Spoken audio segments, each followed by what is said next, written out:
Uunahan ko na po kayo, hindi ako kasing galing ng mga singer na nakikita nyo or mga kilala nyong sikat na singer.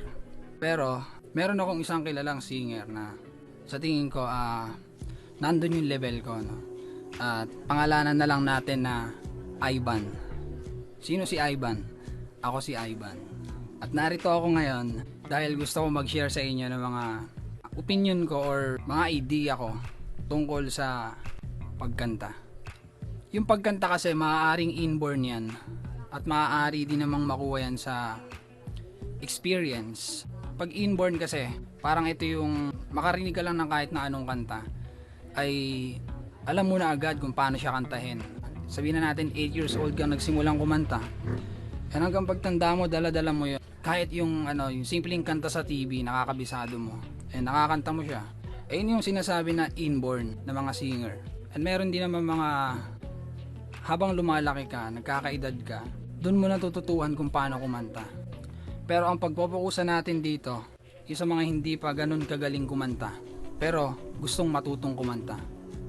Ibigyan ko kayo ng 5 tips kung paano matuto kumanta.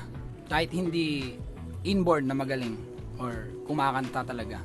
Get a guitar o kahit anong instrument na magagamit mo para mas matuto ka kumanta. Siyempre, pag kumuha ka ng gitara, dapat marunong ka rin mag-play ng chords, di ba?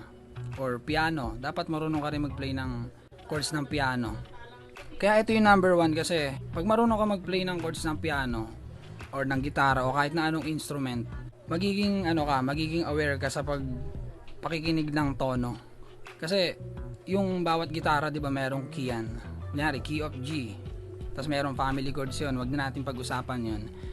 Pero ang sinasabi ko lang dito, kapag meron kang piniplay na chords, mas magiging aware ka kung sintonado ba yung pagkanta mo o hindi, no? Makakatulong yung instrument na meron ka dapat kahit na anong instrument na piniplay mo sa pagkanta mo para mag-improve ka at para maging aware ka rin kung sintonado ka ba o hindi.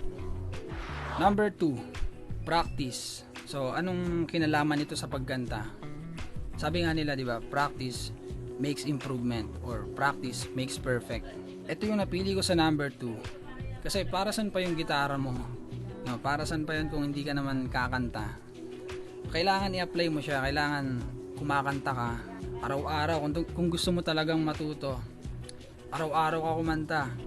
Pag uwi mo galing ng school, pag uwi mo galing ng trabaho, kumanta ka kahit hindi mo pa-type yung tono ng boses mo kasi hindi ka nga ganun kagaling. Mag-practice ka. Kailangan mo ng practice para mag-improve ka pa. Kailangan mahasa yung boses mo, yung tenga mo. Kailangan mo yun. Practice. Paulit-ulit. Kung may free time ka or kung meron talagang time na inilalaan, practice ka lang. Number 3, familiarity. Ito yung makukuha mo sa paulit-ulit na practice na ginagawa mo.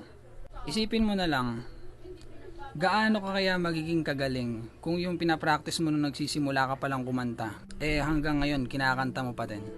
Ay yung sinasabi kong familiarity. Kung nung bata ka pa itong kanta na to kinakanta mo na, paglipas ng ilang panahon, sabihin na natin hindi ka magaling kumanta, pero imposibleng hindi ka mag-i-improve doon. Imposibleng sintonado ka pa rin pag kinakanta mo yun, di ba?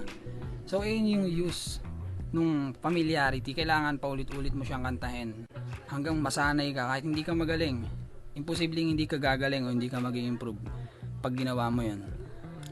Number 4, experience.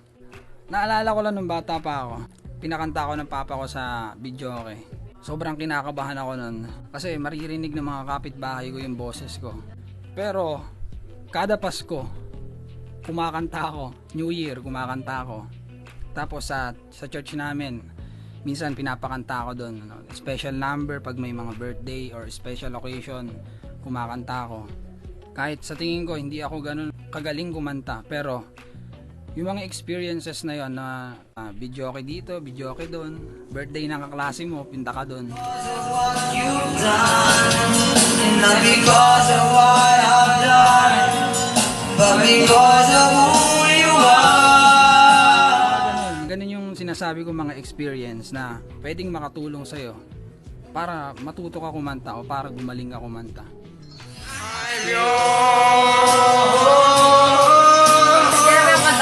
Kasama ba dyan yung kinakawa? Hindi kasama.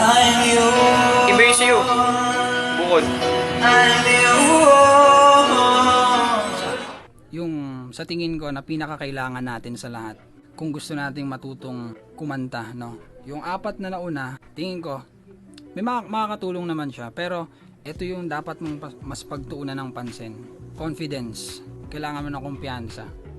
Kasi kung wala kang kumpiyansa, paano mo siya may apply? Doon pa lang sa experience, kailangan mo ng confidence doon sa yun, sa experience. Sa experience lang pala. Pasensya na kung medyo ako na mamabilis ng boses ko. Nadadala lang ako ng excitement. Pero tingnan mo si Ann Curtis, dahil sa confidence niya at paulit-ulit niyang pinupush yung sarili niya sa pagkanta. Usually, napakaganda po yung boses ko. Meron ako napanood na isang video niya. Tapos ang dami nagsabi na ang laki na daw ng in-improve nung boses ni Ann Curtis, no? Alam mo yung lumelevel na siya sa mga international singers. Ito niya kagaya ni Ariana Grande. Kumbaga kailangan mo ng kumpiyansa. Kailangan mong i-push yung sarili mo na kaya ko tong gawin. Kahit walang naniniwala sa akin, kaya ko to kasi gusto ko tong gawin, ipupush ko to. Paulit-ulit ko tong gagawin, di ba? Kailangan mo ng confidence. Yun yung pinakamahalaga. Confidence. Push mo lang yan, te.